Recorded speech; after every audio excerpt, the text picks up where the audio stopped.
It's a cold full moon in Gemini. Here's 3 things you're going to want to know for this full moon this weekend, as well as one really great practice. Let's get to it. Hi, welcome to Mystic Light Warriors. I'm a divinely guided intuitive here sharing my soul's journey, helping you with your own intuitions and maybe passing on a message or two that you probably need to hear. So let's get right to it because there's always lots to cover. It's a cold full moon in Gemini. I've got a few notes for us. First off, let's first talk about the energy right now. So Gemini is an air sign. The sun is in Sagittarius right now, which is a fire sign. Now, these are really important things to note, and the energy right now to note, because this is going to say a lot about what's happening for you for the next year to come. In 2025, we're going to be moving out of a lot of the earth signs into a lot of the air and fire signs, and we're going to have a lot of that energy.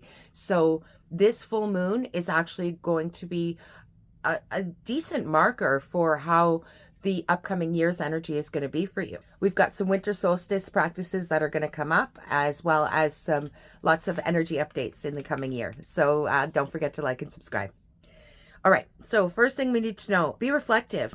Just like going through your pictures or your calendar, what happened over the last year. Right now, it's important to be reflective. We're talking about full moon, and full moon is asking us always the same thing always, which is essentially to take a look at what no longer serves and be ready to let go of what no longer serves us, right?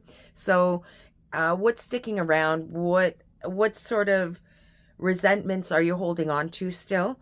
What do you need to let go of? Try and look at these things with a degree of compassion for yourself and forgiveness and understanding. Just because you haven't been able to move along fully from something doesn't, there's no judgment there. Holding judgment is what keeps you stuck. So allowing that judgment to fall and looking at it from a compassionate heart and compassion and love for yourself, right? That's the key here. What do you value and what do you want to create in the coming time? What do you need to let go of in order to be able to do that? Number 2 is transmutation. Drop that crap. What are you holding on to that you still need to transmute? And that ties into number 1, like what's there. Once you're able to look at whatever's still there, whatever's holding on with a more compassionate understanding and loving sort of gaze for yourself, that's when you're able to transmute it. That's when you're able to get into that place of understanding and love and truly see why and the meaning and that sort of thing, right? Take a look at what habits, thought patterns, and belief systems that you might be holding on to that you need to drop away. This is the time to transmute that because you do not want to carry any of that through to the new year.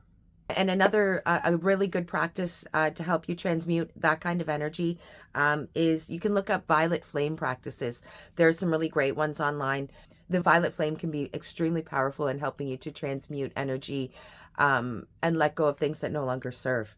And number 3, we are at a very radical revolutionary point. We've been talking about this for the last several videos that we've done and the last several months because of the energy that we're in. Last time we had these types of energies, we had multiple, like 3 different revolutions, right? So we're very revolutionary right now. We're right into that expansive sort of energy. We're in an accelerated time right now, lots of portals, and it's not slowing down. 2025 is bringing in a lot of energy too. Let go of what's no longer serving you because you definitely don't want to bring that into the new year. Okay, so let's pull some cards and we'll see what the energy has to say for the next week. We've got Winter Solstice coming up right fast.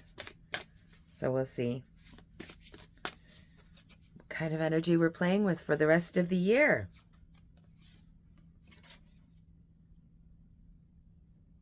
Yin and yang. Weren't we just talking about balance in the last video? So we've got right here. I am in divine flow. Okay? And move in alignment. Yin and yang, unity, balance, energy, and manifestation. And again, this is literally the energy we're talking about. We're still in the 12-12 portal energy. So that fits bang on, right? Let's see. Maybe 1 or 2 more. We'll see what else we got working. What else are we working with? What else are we working with here, huh? Spirit of the tree, nature, priestess, inner peace. And look at the card number. Number 12, 1 and 2. What did we just say? Come on, you can't make this stuff up. Seriously, you can't. If you're in need of a lesson, there's wisdom in the trees. Ain't that the truth? So balance. This is your reminder of balance, right? But also part of that is masculine, feminine, right? The masculine is the doing. The feminine is, hello, the nature right there. So, all right. That's great. That's just great. All right. One more. We'll see. All right. Goddess of the sea, abundance, purification, and ego. So this is card 3, 4. It's time to come home. God, isn't that beautiful? So abundance, purification, and ego. And what are we talking about? We're talking about manifesting our desires, letting go of what no longer serves, let go of the ego-driven, right? To drive into your abundance, right? You let go of that ego. Let go of that ego. And then you hit your abundance right there, right? Balance, yin and yang. Inner peace, nature. I mean, you can't make it up. All right, everyone.